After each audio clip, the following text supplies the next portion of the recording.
Hello, welcome back to Bald and Board Games. I'm Bald. I'm Bored. And we're going to teach you how to play Bot Factory by Vital, Lacerda, and published by Eagle Griffin Games. Yes, it is our fifth Lacerda game here in 2024.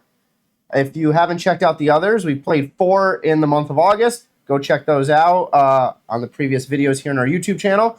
If you want to see our playthrough for Bot Factory, check out the next video that'll publish later this afternoon if you're watching this live. As soon as it went live. But if not, check out that as well, where we played 2 renditions. Or not renditions, but 2. Played the same game. Same game, what? We played through it 2 times because it was a quick game, yeah. So Bot Factory, in essence, is a simplified version of another one of the Lacerda games called Kanban EV. The story here is that these individuals who work at this factory saw how well the productivity was at the Kanban factory and decided to implement those things here. And then Sandra came over as well to inspect to make sure things were going smoothly. So you will be taking turns to build bots and try to get the most points by the end. So the first thing that we're going to go over here is the board setup. There are 4 different boards that make up this large board. There is the assembly, the parts, the projects, and finance. So first up, we have the assembly board. And so the way that you're going to be setting up the assembly board is dependent on the player count. So we're going to tell you to set it up for a 2-player count. You're going to be taking 3 of each color of these bots and putting them onto the assembly board. You are going to shuffle up 1 of each of the different colored part tiles and choose 2 at random. And you're going to put those here in this section. And that is it for the assembly board. Very straightforward and easy. So then we move on to the parts board. So those parts that you shuffle beforehand, you're going to make sure they're in their individual stacks of colors. And you're going to be placing them around this. And you're going to start wherever this marker is. And this marker should be above the leftmost spare part on the assembly board. So right now this is yellow, so it starts here. So we're going to go yellow, and just right around blue, green, all the way to red, yellow again, blue, green, knocks over the stack, and red once again. In the rule book, it tells you to move this little piece to keep track of where you're at. Ultimately, it'll end up right back where it started. And you have now set up your spare parts. You do have this little cube here as well, which will help you during game tracking your actions. What? Just making sure it's lined up. Oh. If you just bought the game, you're setting this up. Of course, you do have this dial in the middle that you will have to set out. The very last thing to do here is to make sure this is aligned. So you have this symbol here in the bottom section. There's 2 of them you can see there. So there's 1 on top as well. And the next we have the projects area. Yeah, so project board, also super simple. You'll have 2 of each of these special parts. They are the gray colors. So you have the 4 colors, green, blue, yellow, and red up top. So you'll have 2 of these. You'll have 2 heads, 2 mid-torsos, 2 feet, legs, and you'll just place them down in their appropriate positions. Feet, legs. Head, shoulders, knees, and toes. I don't know. You'll then have a full stack of blue tiles. All of them are the same on the back. Randomly shuffle those up, stack them all here, and then take the top 6 and line them up. You'll see that these have some special indicators, which we'll get to, but they'll just randomly get placed in there. And then finally, the finance board, you'll have a little bead token here for each of the 4 colors. That'll start directly below the line. You'll notice that this is a little bit darker shaded, so you'll place it right on that position there. You'll also take all of these black tiles. There is, I believe, about 15 of them, so there's a few left in the box. Shuffle all those up, place them down in a random order. Don't pay attention to the 7, 5, and 2 here. Just literally shuffle them and place them down. This will count with endgame scoring, we'll talk about later. And then, if you're playing a 2-person game, you'll have Sandra, and you just place that on the bottom of this corner board as well. And he says specifically not to pay attention to the 7, 5, and 2 on the side because I did that and I thought I had to match them. You don't. It's entirely random. Yes. And that's literally it for the 4-player boards. Yeah. For the 4 boards. The board setup is very, very simple to get going. For players, is even simpler. Yeah. So for player setup, you're going to pick a meeple. So pick a color. You have purple, orange for Nick and I right here. So you're going to take that meeple, you're going to take one of your thought bubbles or speech bubbles and place it here. You should have 8 more sitting off to the side. Then you're going to take the top tile from each of these, and you're going to each get 1. The way that works, you can roll a die to decide who gets first pick. You can, based on the book, I think it says whoever invented something in real life first. Some people don't have time for that. I think that's Inventions. No, I think that was literally in this game. That one too? I think it was literally in this game. Or whoever, whoever bought a robot last. There it is, yeah. It was, so decide turn order, whichever way you so choose. So, yeah, you can each take one of these. Then, whoever's second in turn order, which let's just say is Nick, usually is, will get a second speech bubble to start. Yep. And at that point, you are ready to start the game. Almost. But there's one more thing. Oh, we do? Yep. I thought I was going to consider that the next round. Yes. We actually did this wrong when we were playing. It's in reverse turn order. You take parts. Yes. So, you're going to take one part off the top of the stack. Exactly. So obviously you have your blueprint. It's probably a good idea to take one for that. And then but you don't have to. Take one that doesn't match my blueprint. Just like Steve. There we go. Be a rebel. Wilson. Now you've completed Be a rebel, your starting setup. And that is the player setup. Very simple for a Lacerda game. So then you just get cracking. So on your turn, and each round, each player will go through a series of steps here. So the first up is moving your meeple to wherever spot you want it to go. And Steve will go into detail about what that means. And then wherever you end up, doing the main action at that location and or the executive action. You don't have to do any of them. After all players have gone, including Sandra, you will do the maintenance phase, and then you will start again. And turn order will be dictated based on the position of the meeples on the board for the new turn. So if I'm here, if Steve is there, then turn order would be myself, Steve, and then Sandra. Yep. And then for actually moving in a 2-player game, there's only 2 rules. Rule number 1 is you cannot go into the same location where Sandra is. So if I was here, I was moving first, I cannot enter either of these spaces in that board that Sandra's located. Mm-hmm. She's auditing the place. You don't want to get involved in that. You don't. You really don't. So you have to go somewhere else. Yep. Second rule is you cannot stay on the same board you're already on. So if you're here, you cannot just slide over to the other place. The third obvious rule is you cannot go on the same spot as someone else either. So if Nick was on the board here, I cannot just go on top of his. You have to enter a space that is unoccupied. But Nick and I can share this board. Yeah. Just in 2 different spaces. And to his point, you'll do your actions and go through the rest and kind of cycle era by era or turn round by round. Yeah, very quick game. If you make quick decisions, it can be a very long game if you take a while to make long decisions. So we'll go through each of the boards and what you can do action-wise on them. So starting off, we'll go over the assembly board. So down here, depending on where you place your meeple, will dictate how many things you can do here. So in the first location here, it means you can put one of your parts onto the assembly line. Of course, the color has to match the color, and then the type of part has to match the section. So you're going to have a head like you see here, a torso like we have here, and actually right there is the bottom part for the yellow guy. So if I was to place down my torso, it has to go in the middle section. Okay? Fun fact, it actually shows you dots on the bottom of the part. 1 dot, 2 dot, 3 dot. I learned that. I'm like, I never noticed that. Some of these, like this, like the blue one looks a little funky a little bit. So I had to look. The first time I saw this, was this the bottom or the top? I thought it was like Eva, whereas that was just like a rolling bottom. But it shows you dots. Wow, that's awesome. Good to know. I learned something new just now, just like you.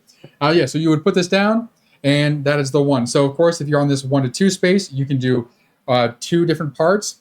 If you're on this 1 to 3 space, you can do up to 3 different parts. Of course, you have to have them.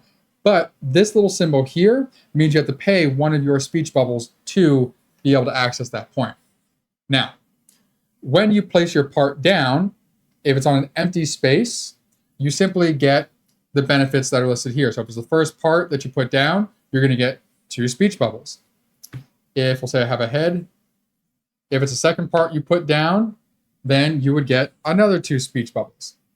Once you place down the third part, provided you have the blueprint, you cannot put the third part down if you don't have the blueprint that you're completing. Once you do, you'll take that robot and you've successfully completed that robot. You'll notice on these spaces, there are some other symbols, much like in this torso area here. When you put a part down, you see the symbol again, which means spend a speech bubble. That means you can spend a speech bubble to take that bonus action. This bonus action specifically is taking any part you want from the top of one of these 4 stacks. Lastly, in this area, you have an executive action, which again has that black speech bubble, which means to do that executive action, you have to pay 1 to do it. And what you can do, let's say I needed a torso and didn't have one. Let's say I had these legs. I noticed this torso's over here. I have it. I can spend that speech bubble to swap one of my parts for one of those spare parts, and then I could place that down. So you can use these executive actions at any point in time during and in between your main actions. So if I was at this 1 to 3 spot, I can put down the 2 I have, do this exchange, and then put down the 3rd one to complete my bot. That's the assembly area, placing parts down. For the spare parts area, similar function down here. You have 3 areas you can go to. You don't have to pay anything to go to any of them, but if you go to the first one, this little plus mark means that you get a speech bubble. The 1 to 3, 1 to 4, and 1 to 6 determine how many turns you'll get in this area. So if I'm on the, let's say I go to the 1 to 4, right? I'm going to put this little cube on the 4. It means I get 4 actions here. The actions that you can do here are turning this wheel a complete 90 degrees. Boom. So what you'll be doing, you have these yellow markers. You'll be lining that up. A full turn is from yellow marker, you see here, to the next yellow marker, and it does turn clockwise. The second thing you can do is taking parts off that assembly line, or the spare parts turn cycle, I guess you'd call it. So it costs 1 to take 1. So if I took this one, it would cost another 1. And you can turn it again if you'd like to. And I'm going to take this one for my last one. You'll notice this symbol here and up here as well. Anytime you take a part off from there, this is an optional bonus action that you can do. So you'll pay a speech bubble, and this says you can place any part onto the assembly line, provided you meet the requirements to do so, like before. Additionally, when turning this wheel, you'll see there's an empty spot here. Whenever this empty spot gets up into this top area, before you take any other actions, you must fill this spot with one of the 4 up here, and it's your choice. So I'm going to choose to put a red there. The executive action in this area is to exchange 3 bot parts. So we'll say I had 3 down here. I can take these 3, I discard them, and then I can take any one that I want. So I'm going to take that green one. And we'll go over Sandra's actions after we go over all the main ones for ourselves. I figured that'd be simplest. So moving into board number 3, the project board. Similar to the others, there's multiple spaces you can go to. The first one has 1 plus sign, the second one has 2. So if I place in the 2, that means I can take 2 blueprints. Blueprints are all of the blue pieces up above. Now, the way the blueprints work is, let's say I take this very top one. I gain this. Nothing goes into that spot. So that'll remain empty until we get to the maintenance phase. So it's not like you're going to take one and you're like, oh, I need one that's not there. I'm going to take it so it refills. That does not work that way. On the bottom, there are 2 bonuses. So if I take the bottom right one, based on this, I can take a speech bubble. If I take the bottom left one, which I can take 2, so I've taken 2, I can use a speech bubble that I now achieved by doing the bottom right one, and I can place a part down. Similar to when Nick mentioned with everything else, it has to follow the protocols on how to place parts down. But let's just say I placed that down.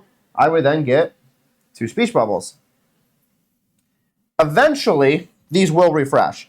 The other thing you can do here is, let's say I didn't need either of these, but I just wanted to be able to place my part down.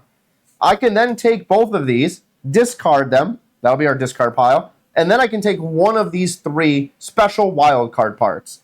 So let's say I know I'm going to need the leg section eventually. So now I have one of those. So you can take blueprints to recycle them and gain a wild. And then the same thing on this side, but you just get to take one of those instead of two. Moving to the last section over here, where's the percent? Sandra's not there, so we can use all of these. You have a 1-2, 1-3, 1-4. This is spending speech bubbles. So if I were to go to 1-4, that means I can spend between 1 and 4 speech bubbles in this section. You can spend more on your turn, but up to that number in this section. So now there's two things you can do. Number one, you can see on the left-hand side here, a 1, a 2, and a 3. That allows you to reserve a contract. So if I know, man, I completed the red bot already. Completed the red bot already. I didn't know you wanted it. That was the hand movement. See, like you pointing in last game, like, I'm going to do that. So if I already had a red bot complete, I can look here and decide, oh, this requirement here requires a red bot. I'm going to pay 2 speech bubbles. One goes to my refresh side. One goes on the contract itself, always on the leftmost available space. And you can only have 2 on it because there's only 2 numbers available. This will help with endgame scoring. The other option you have is up top. It costs 1 speech bubble to do anything in this box, and it allows you to move up the track. This is all endgame victory points, so the higher it is, the more points you're going to get for that color bot. So if we move up 1 here and spend 1 to do that, that allows me to now actually go over to the supply board and take one of those. If I happen to already have been here and now I'm spending and go up 1, that allows me to place a part. Unlike this one where I have to spend the speech bubble, I'm already spending a speech bubble. You don't have to spend an additional one. There is no sign for that. You can just place a part. So let's say I was able to do that. So I placed a part down. So I used 3 speech bubbles. I used 2 right here. I used 1 right there. But now because I placed a part, I got 2 speech bubbles. I can use 4. I can now use these speech bubbles I got because of that action to continue doing something here. So let's just say I'm like, oh, I think I can get another red one done. I can now reserve that. So similar to all of these, you can gain speech bubbles and opportunities back and forth as you do it. You don't have to spend all 4 first and then do everything else. You can take it in the order that you want. Specifically, as soon as you cross one of these, you have to do this action. So that's another way you can gain speech bubbles mid-turn. Yep. And just clarity's sake, because this confused me originally when I was learning how to play this, for these contracts, only 2 players can place their speech bubbles on there, and each player can only have 1 speech bubble on a contract. When you have 2 bots pictured, that means that whoever has a speech bubble on there has to have both of those bots. So if I had my speech bubble on this yellow, I would have to get a second yellow to successfully complete that. It does not count if I have 1 yellow and if Steve had his on here and Steve had 1 yellow. Both of us would have to individually have 2 yellows to successfully complete it for ourselves. Yes, it's just the second person who reserves it will be redeeming it kind of like with a little bit less victory points. Mostly because, like, if I saw like the game we played, like, oh, Nick went after this one, I know how many victory points he's going to get. I need to do something to counter it or at least make it hurt a little less. Yep. So I might try to go after the same one. Yep. And lastly, so he mentioned doing an action here and being able to put something over here and getting a benefit. So you will have actions that cross over each other. So over here, you'll be able to pull tiles from this area, and you'll be able to put tiles over here. Whenever that happens, you'll be able to use the bonus actions that are associated with those actions. You will never be able to do an executive action from a different tile, though. So when he places a part here, he cannot do the executive action that is on this board. He can only do the bonus action associated with where he placed the part. Correct. And then, as we mentioned in a 2-player game, we have Sandra. So Sandra always starts in this far right corner. She has her own set of actions. So the very first turn, she's going to do nothing. So we get to play it out and then move on. The second turn, when it gets to her, which is going to be last, she's going to move and go to the board number 1. Yep.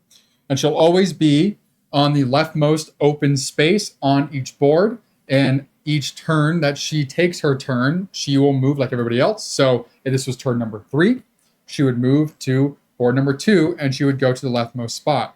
If I was there, she would go here. And so on and so forth. And then the same rules apply, as Steve mentioned earlier. Whichever board she's on is off limits for that turn, regardless if she's gone or not. So True. We'll say, what's going to be a good example here? Yeah, I think that works. Yeah. Sure. So I can go first, right? So I can move my person anywhere down here. She started with me. So I'm going to go right there.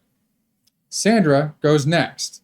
So Sandra is going to go right here. Steve cannot go to this board, right? So maybe Steve chooses to go over here. He's like, I want to go first next time. Turns go on. New turn. Steve cannot go here still because he's going first before Sandra's moved. Yep. So where you place your people to do your actions will be part of your strategy. Yes. And a double up on that. So let's say, again, we're right here. Turn 2. She's getting ready to move. You can plan it out similar to other Lacerda games we played, where she can benefit you. Yep. So we just played Inventions, where we could have used Chronos to help benefit us by doing things. That could be the case here. So let's say, for example, I can see this spare parts board, and I'm like, oh, I know what I need is not there yet. So if I needed red, and I don't need the head, though, I need the feet, I can let Sandra go to number 1. She's going to do her action, which Nick will explain. Yep. So her action when she's in number 1 is to cycle out these spare parts. So you discard those spare parts, and then you're going to grab the topmost one where the marker's at and put it in the left, move that marker over, grab the next one from that top of the stack, and then move the marker over again. Yeah, so now it gives you a little bit of variance where you can hopefully be able to find what you need.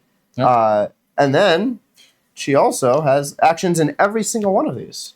She does. So in the parts area, and this is where it could help out Steve, if there are any empty sections here, she's automatically going to fill them, again, based on where this little marker is. So green's going to go in, and it's going to go clockwise, starting from the top, coming down. So green will go here.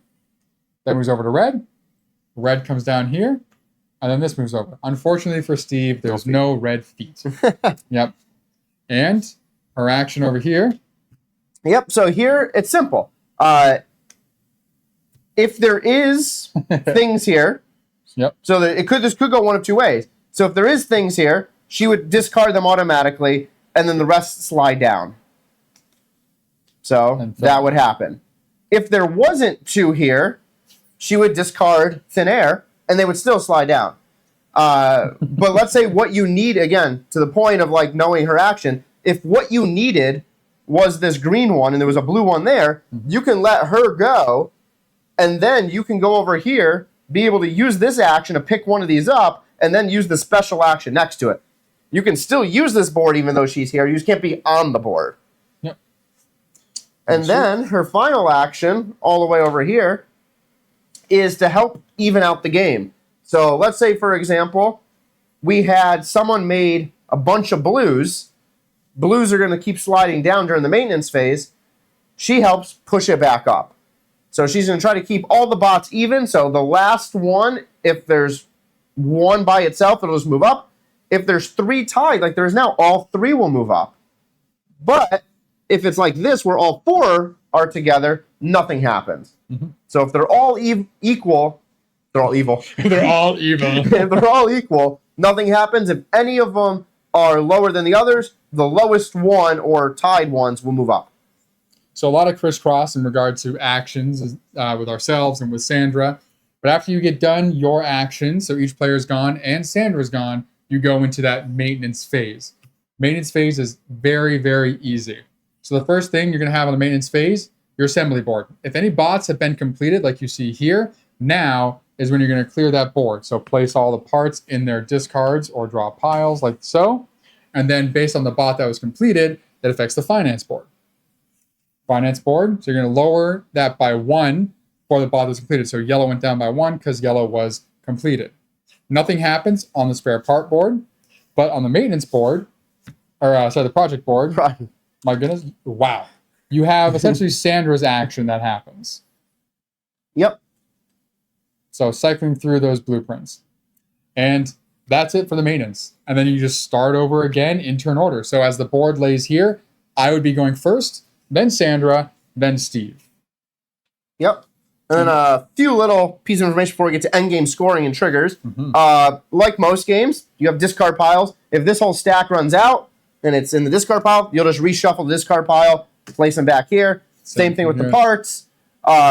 The obvious thing is in the first board, if a bot has been completed and you also need that bot, you can't like lay a bot on top of a bot. Correct. You need a blueprint for each bot. Yeah, so each part can only go into each spot once. So that's why you have to wait for that maintenance phase for it to clear out, and then you can go back. And now, if I wanted yellow, I can go after it. Correctamundo.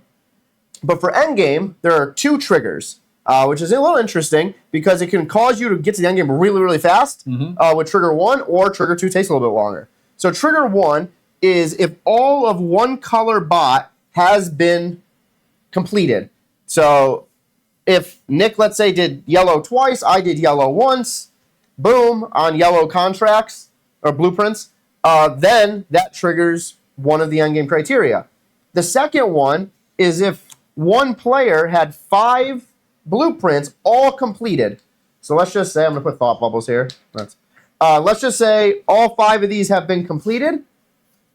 That also triggers endgame. And once endgame is triggered, to make it fair for all players, you complete that round. So if I went first and triggered it, Sandra still goes, Nick still goes in the proper turn order. That's right. So it's a last-ditch way for that person to hopefully get some more victory points on the board through the contracts or make and finish their own bot. After that, you still do the maintenance phase, and then you start endgame scoring. Which, for endgame scoring, we briefly talked about this as we went through. It's mostly all on the finance board, but a few other things. So you're going to go to this listing here. So for each green, you're going to see where the green dial lays and give that many victory points. Same thing for blue, yellow, and red. If, for example, I had 2 completed red, if I had 2 completed... Well, last time you just used thought bubbles. I know. Not even visualize it. If I had 2 completed red, I would get 8 twice. Yep. So, for example, if during the whole game I had slid this up, I know I would get that twice because I have 2 completed bots of that color. So that's definitely a strategy to have, is pushing up the one you have the most bots of, or one that you have that your opponent doesn't have. Yep. So you total all that up between you, and then your opponent does the same. Yep. You go down here and identify completed contracts. So let's say these were the 3 contracts I went after. We had the same idea. So this here, I get 2 for having my thought bubble on the 2 and completing it. So I have at least 1 red. And then you get the number over here. So that would be 7. Down here, I would get 7 and 2. So an additional 9. Because he has 2 reds completed. Because I have 2 reds. If I only had 1 red, I would fail that one. Yep. This one here I went after, which actually, yeah, let's just say this one, which required a blue and a green. I have neither. I placed my number on the 5. I get -5 now. Nothing happens with this number. You just get minus whatever's on the board. You can put mine another one to illustrate it. You're doing like half of it. What? So like this one here, you didn't make any of them. So I was saying if you put mine here. Oh. So I got the yellow, but not the red. So I still failed it. Yes. Yeah. So yeah, you have to complete the whole contract, not just what's under your thought bubble. That's just saying whether you were first or second on the contract. Yeah. So again, you plus minus that. The final set of things is for every 2 thought bubbles or speech bubbles that you have, you get 1 additional victory point, which check out our playthrough. That may matter. It did.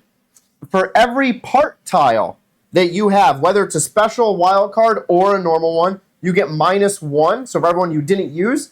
And for every project tile you have, it's -2.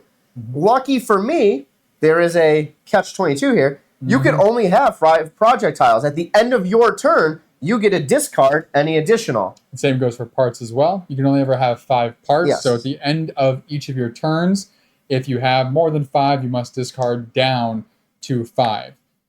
During your turn, you can have more than 5, which you may end up with, so you can cash in. Yep. And then that's as simple as that. You add up the victory points from all those sections. Your opponents do the same, and you see who wins. Sandra doesn't have victory points. She's just there to bother you. Yes. Yep. She's a And it always happens where there's one move you want to do, and then she moves. You're like, no, I can't do the move she now. gets in the way so much. Yeah. Yes. But a lot of fun. Very easy to jump into and get the hang of. Great entry game into the Lacerda style games of locations and options and combos.